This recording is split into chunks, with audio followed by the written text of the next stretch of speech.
hormon tiroid ini adalah hormon yang sangat penting untuk proses pertumbuhan dan perkembangan anak, dan konsekuensi gangguan fungsi tiroid pada anak itu akan menyebabkan gangguan pertumbuhan, mulai dari perawakan pendek, ya, gangguan perkembangan, jadi gangguan perilaku, mental, dan juga yang paling penting adalah defisit intelektual, dan ini akan menetap seumur hidup.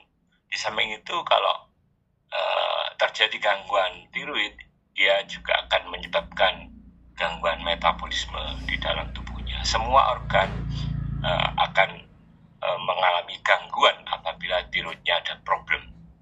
Dan deteksi dini dan terapi yang tepat gangguan fungsi tiroid ini merupakan kunci keberhasilan dari terapi. Dan kita tahu bahwa anak itu bukan miniatur dewasa, jadi manajemennya sangat unik sekali. Karena kita tahu dari grafik ini, kebutuhan hormon tiroid itu di masa-masa kehidupan itu sangat berbeda. Ini kita lihat bahwa pada masa infansi, pada masa anak bayi itu sangat tinggi sekali, kemudian menurun pada masa anak, dan pada waktu pubertas akan mengalami peningkatan kebutuhan hormon, dan juga pada waktu kehamilan. Jadi kita tidak bisa menyamakan tata laksana terapi kelainan endokrin, kelainan gangguan tiroid di masa anak dengan dewasa. Dan manajemen paripurna gangguan fungsi tiroid ini memerlukan pemahaman fisiologi hormon tiroid dan etiologi penyebab gangguan tiroid yang baik. Saya akan sedikit bercerita tentang sejarah, ya. Jadi kepentingan hormon tiroid ini sudah disadari sejak sekitar 2000 sampai 3000 sebelum Masehi, ya. Jadi ada Kaisar Zhenong dari Tiongkok ini mempopulerkan penggunaan rumput laut, ya, untuk penyakit goiter pada waktu itu. Dan kita di abad modern ini mengerti bahwa rumput laut itu kaya akan iodium, ya. Jadi penyakit goiter ini penyakit yang lama, yakni gondok, ya, kalau di bahasa kita itu gondok, pembesaran kelenjar gondok, ya. Dan 1500 sebelum Masehi itu Fir'aun di Mesir, para raja di sana itu sudah menganjurkan penggunaan garam tertentu, ya, dari laut untuk mengobati penyakit-penyakit goiter yang ada di pegunungan di Mesir sana. Seorang arsitek di Romawi kuno itu 70 sampai sebelum Masehi sampai tahun 10 sebelum Masehi ini mendokumentasikan adanya penduduk di pegunungan Alpen yang mengalami pembesaran kelenjar gondok goiter. Dan baru tahun 1656 ini Thomas Wharton ini menyebut pertama kali, ya, istilah glandula tiroid yang hingga sekarang kita gunakan, ya. Pada waktu itu memang menyerupai perisai, ya, tapi sekarang kita bisa mengasosiasikan kelenjar tiroid itu ternyata mirip kupu-kupu, ya, tapi namanya tetap, ya, sebagai perisai. Dan di akhir abad 19 Masehi itu kita paham bahwa ada beberapa makanan yang harus dihindari supaya tidak menyebabkan goiter, ya. Kretinisme juga berhubungan erat dengan goiter, dan ada mulai pembedahan tiroid, ya, karena goiter. Dan baru paham juga bahwa kelenjar tiroid itu walau ada kiri kanan berupa kupu-kupu, tetapi merupakan satu organ. Ini secara anatomis kelenjar tiroid itu ada di depan trachea, di depan tulang krikuid. Kita semua para dokter pernah belajar anatomi. Terus ini adalah foto penderita endemic cretinism yang dipublikasi, paling tua publikasinya, fotonya diambil 1908, jadi sekarang sudah 117 tahunan, ya, umurnya. Ini di daerah pegunungan Himalaya. Sini juga di daerah Afrika, gadis-gadis yang usia 25 tahun, mukanya sembab, putih, ya kita ngerti ya muka sembab seperti ini, dan pendek dibandingkan pemuda yang usia 25 tahun. Saya ambil di Thyroid Manager. Regulasi dan kerja hormon tiroid, ya. Jadi kita sudah memahami ada namanya sumbu atau poros hipotalamus, pituitary, dan kelenjar tiroid, ya. Kelenjar tiroid ini bekerja berdasarkan pesanan dari pituitary, atas yang mengeluarkan TSH, thyroid stimulating hormone. Nah, pituitary ini berdasar atas pesanan atau regulasi dari hormon thyrotropin releasing hormone, ya. Nah, tiroid ini menghasilkan hormon tiroksin T3 dan T4 yang mempunyai bekerja di jaringan, ya. T3 dan T4 ini apabila berlebihan akan downregulasi, memberikan feedback, menghambat, ya, penghambatan. Kalau kurang, dia juga memberikan signal pada hipotalamus pituitary untuk segera memproduksi TRH dan TSH. Jadi ada sumbu aksis atau poros, ya. Bagaimana kerja tiroid? Kerja tiroid ini ternyata bekerja pada hampir semua organ, semua jaringan di tubuh, ya. Pada otak dia berguna untuk perkembangan dan moderasi otak. Ini yang penting pada anak-anak, ya, bukan yang lain tidak penting, tapi yang utama nanti ada screening itu adalah untuk menyelamatkan otaknya, ya. Terus pertumbuhan dan perkembangan janin, termogenesis, kerja liver, pertumbuhan tulang dan otot-otot, dan juga kerja jantung serta paru juga. Jadi semua organ. Nah, bagaimana hormon tiroid disintesis, ya? Kita mendapatkan asupan yodium, ya, yodium itu dari makanan, ya, diubah menjadi yodid, itu berubah jadi ion. Ini peredaran dari peredaran darah masuk ke dalam kelenjar tiroid oleh natrium symporter yodium, ya. Jadi dia di konsentrasi hingga 20-40 kali, ya. Terus disimpan di dalam koloid, digabung dengan tirosin, ada MIT, monoiodin tirosin, dan ada yang satu ada DIT, diodotirosin. Itu akan bergabung di dalam tiroglobulin, ya. Ada T3, ada T4, ya. Apabila ada kebutuhan meningkat, maka TSH akan memicu supaya T3 tiroglobulin yang 4, ya, tetra iodotiroglobulin sama triiodotiroglobulin ini dimobilisasi dan dilepas. Nah, nanti dilepas di sini ada protein pengikatnya. Nah, jadi ini kira-kira ini akan terjadi recycle di sini, ya, metabolismenya.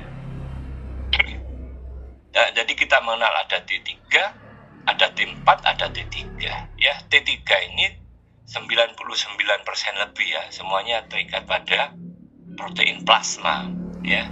Sebagian besar pada TPG dan sebagian lainnya pada TPPA, ya, transthyrenin dan albumin. Dan T4 ini hanya diproduksi di kelenjar tiroid, ya. Sebagian kecil sekali berubah free tiroksin, ya, atau ini yang bekerja yang aktif. T3 sama 99% lebih ini terikat dalam protein, ya. Dia mempunyai potensi yang lebih kuat daripada T4, ya. Dan sebenarnya yang masuk bekerja dalam sel, dalam inti sel itu adalah free tiroksin, ya, free FT3, ya. Ini yang bekerja. Saya tampilkan di sini supaya tahu saja, tidak usah dihafalkan, bahwa ini nilai rujukannya ini tiap kelompok umur ini berbeda-beda. Ya, tadi kan ada grafik bahwa kebutuhan masa kehidupan kita itu berbeda-beda, mulai infant, anak-anak, pubertas, sama hamil itu berbeda-beda ya.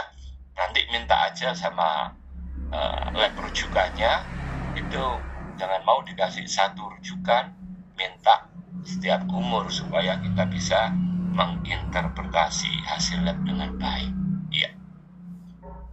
Spektrum gangguan tiroid pada anak dan remaja, yang ini yang saya katakan sangat luas karena bisa jadi gangguan tiroid itu sudah terjadi sejak di dalam kandungan atau bawaan kongenital ya. Bisa dibagi secara umum, saya sarikan dari beberapa bacaan. Ini ternyata ada satu, adalah gangguan defek organogenesis. Jadi penentukan organogenesisnya kelenjar tiroid itu sudah terganggu sejak awal. Yang kedua adalah defek sintesis. Jadi organnya bisa terbentuk sempurna, tetapi gangguan sintesisnya tadi kan mau mulai dari coupling ya, gabungan antara D3 MIT menjadi DIT ya, itu terganggu ya. Pokoknya ruwet ya, banyak sekali. Yang ketiga bisa terjadi karena gangguan hubungan antara hipotiroid, hipotalamus, pituitary ya. Hipotiroid, hipotalamus, pituitary namanya kalau di istilah di buku-buku rujukan itu hypothalamic pituitary hypothyroidism. Jadi sebenarnya kelainannya ya pada sumbu di aksis itu, bisa di sentralnya, bisa di tiroidnya. Bisa juga kelainan bawaan ini akibat maternal transfer antibody. Jadi adanya penyakit ibu autoimun tiroid ya, yang antibodinya ditransfer di dalam kehamilan. Bisa juga karena memang benar-benar gangguan defisiensi yodium. Jadi ini spektrum dari kelainan bawaan pada gangguan tiroid. Nah, saya ingin menunjukkan banyak jinnya ya, jin yang bertanggung jawab untuk dishormonogenesis ya, sintesis. Nggak usah dihafal juga, saya juga nggak hafal. Terus juga jin yang bertanggung jawab pada organogenesis dari kelenjar tiroid. Jadi yang diketahui sekarang ini 11 sudah. Jadi mungkin berkembang lagi ya. Mungkin anak cucu kita nanti akan menemukan banyak jin yang bertanggung jawab untuk pembentukan hormon maupun kelenjarnya. Nah, kalau dapatan bisa kita sarikan mulai penyakit autoimun, infeksi, bisa juga pembesaran ya, goiter ini pembesaran gondok ya. Bisa juga karena neoplasi. Terus gangguan pengikat proteinnya juga bisa. Terus juga karena defisiensi yodium. Ada juga non-thyroidal illness ya, karena saking banyaknya juga ada yang tidak digolongkan ya, campuran ya. Jadi artinya sangat banyak spektrumnya tiroid bawaan. Saya akan mencoba ini. Yang mana yang penting? Kongenital. Maka pemerintah kita sudah melakukan screening ya, screening. Kenapa? Karena hipotiroid kongenital ini 90-95% tidak bergejala. Jadi jangan mencari gejala ya, walaupun nanti saya sebutkan sedikit-sedikit clue-nya tentang gejalanya. Itu karena datangnya terlambat ya. Jadi keterlambatan diagnosis dan tata laksana pada gangguan tiroid bawaan ini dapat menyebabkan gangguan pertumbuhan dan perkembangan. Dan yang paling ditakutkan adalah defisit intelektual yang permanen ya. Oleh karena itu, ini sebenarnya dapat dicegah. Oleh karena itu perlu screening supaya belum sampai terjadi kecacatan yang permanen. Kalau ini masalah insiden ya, insiden ada hipotiroid primer, ada defect transport ya, kerjanya ada yang sentral, ada transient ya, tidak terlalu penting dihafalkan ya, tetapi kita lihat insidennya ini dikatakan dulu pada buku-buku lama seperti hipotiroid sentral itu dikatakan 1/50.000 sampai 1/100.000. Ternyata juga berubah ya, dengan diterapkan screening hipotiroid ini, insidence itu akan semakin screening yang lebih dini, cut off-nya diturunkan atau dinaikkan, itu juga mempengaruhi insiden penemuan kasus-kasus hipotiroid kongenital ya. Nanti belum lagi daerah endemik atau enggak ya, jadi enggak terlalu penting, tapi kita tahu ya, sebagai klinisi kita tahu saja ya.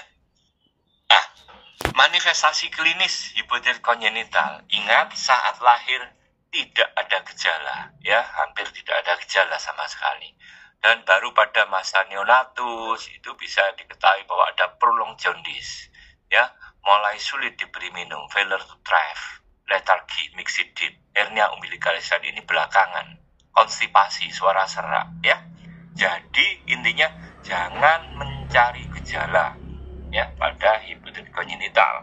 Tetapi kalau pasien datang ke kita setelah usia 1 bulan, sesudah usia 3 bulan, sudah ada gejala, kita tetap tahu sebagai klinisi ya. Ini jadi seperti ini. Makroglosi ini ternyata munculnya usia 3 bulan ya.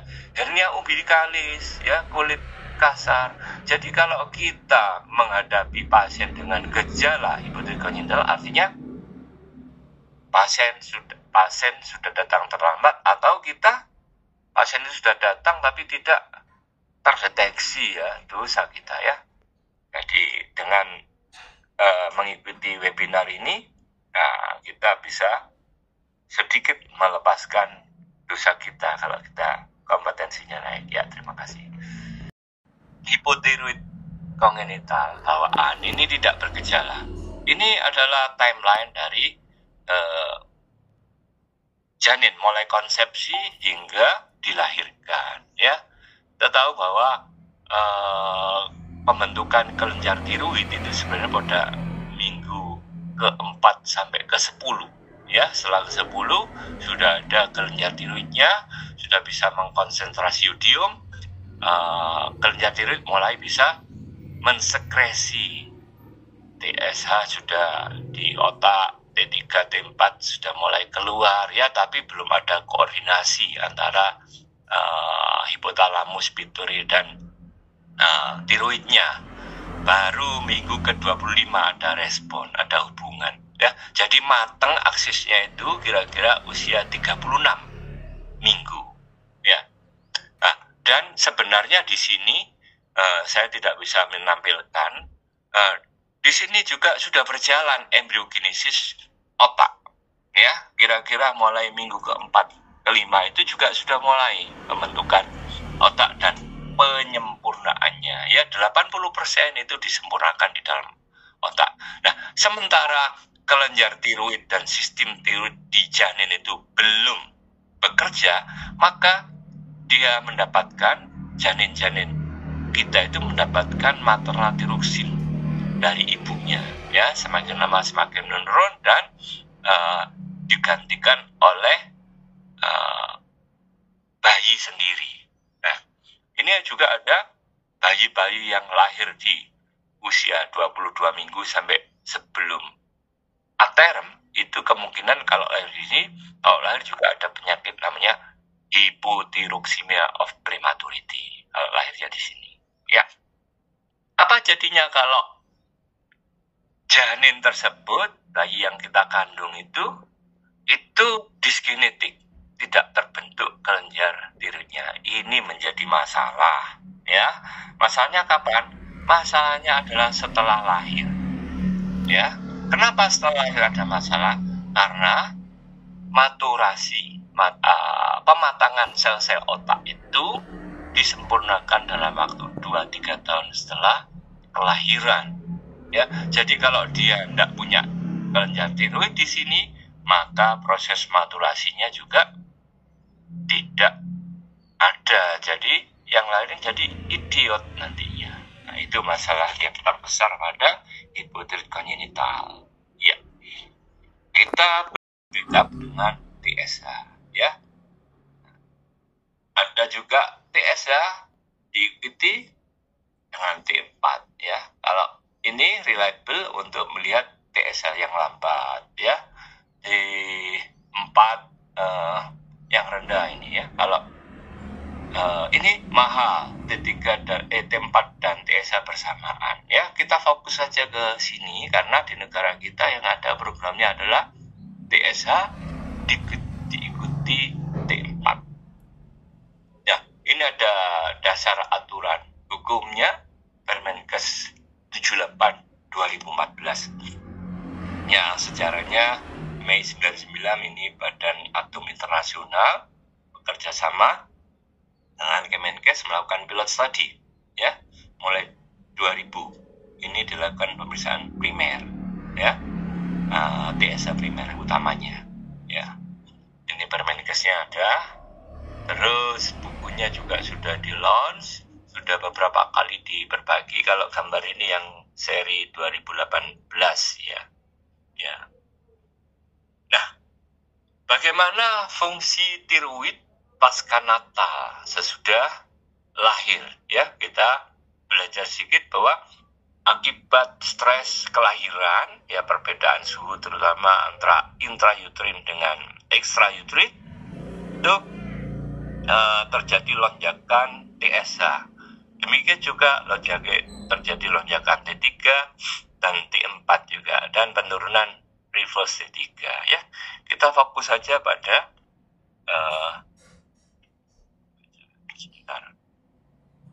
TSH ya, karena program kita adalah TSH.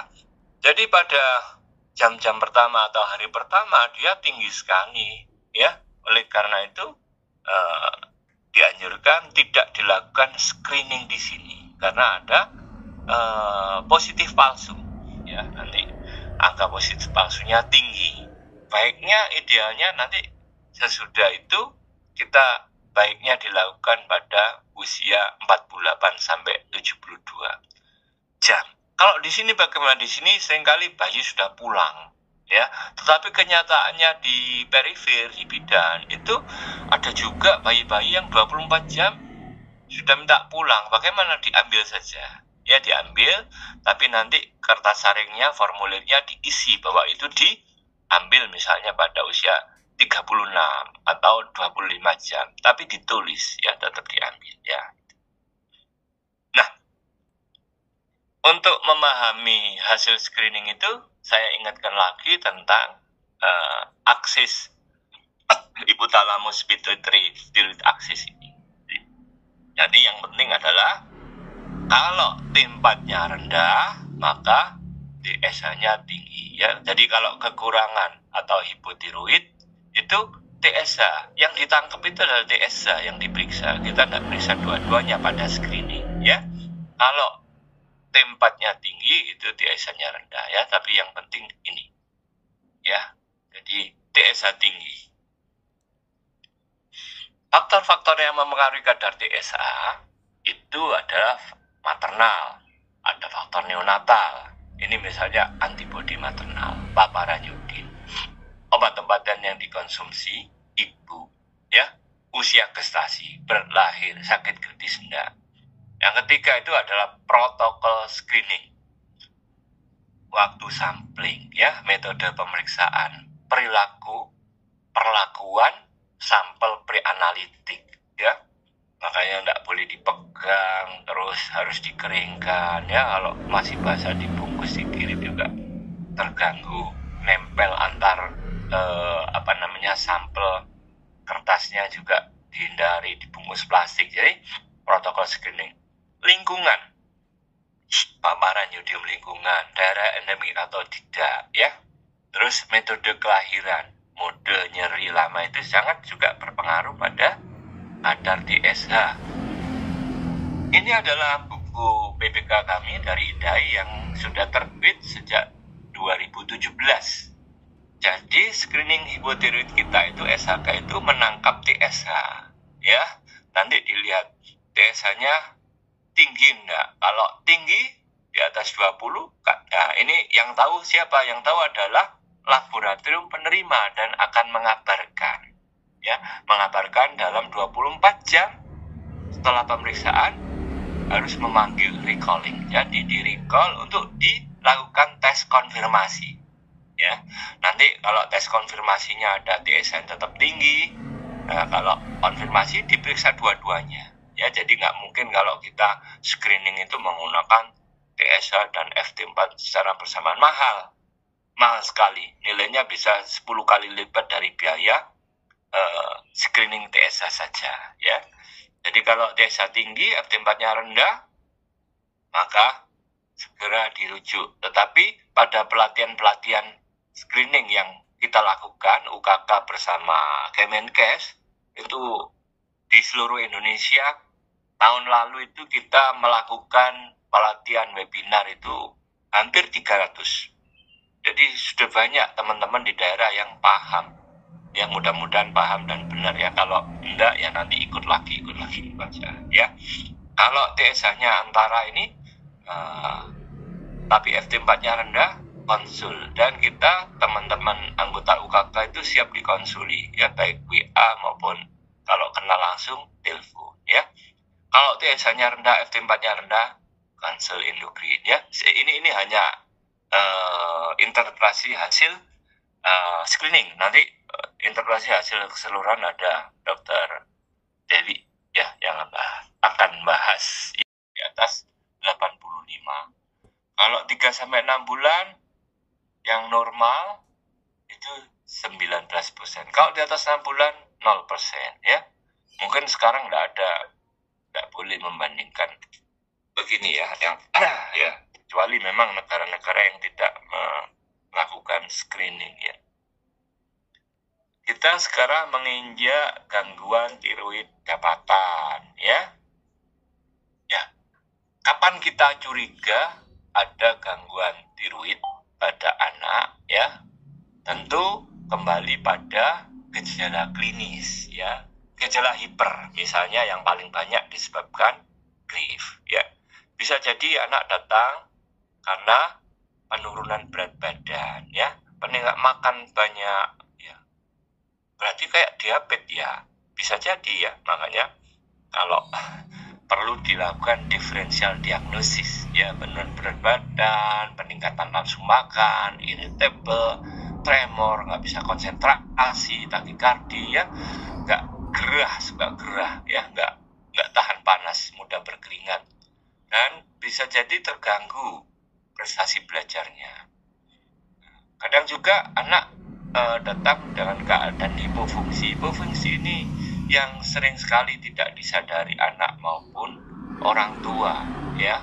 Nanti ada kasusnya bahwa karena kalau yang hiperfungsi dia cepat minta pertolongan ya, karena nggak betah ya.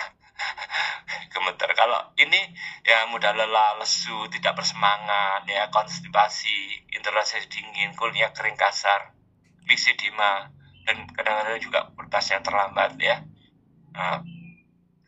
Ini seringkali datang dalam keadaan telat ya, tahu-tahu sudah pendek gitu ya, anaknya sudah pendek. Nah, ini gangguan pertumbuhannya. Bisa juga datang dengan pembesaran kelenjar tiroid ya, tahu-tahu ada benjolan ya, tiromegali. Nah, kita harus bedakan difus, nodul, kistik ya. Nanti Dr. Ismi bahas ya. Dan juga gangguan tumbuh kembang tadi bisa, kalau dini kalau biasa mengukur bisa tahu penurunan laju pertumbuhan, tetapi yang seringkali dia enggak mengukur, tahu-tahu sama adiknya sudah kesalip ya, atau ada hiperaktif, impulsif ya. Dan kita juga harus curiga apabila gejala tadi, utamanya kalau keluarga juga ada penyakit tiroid, misalnya autoimun.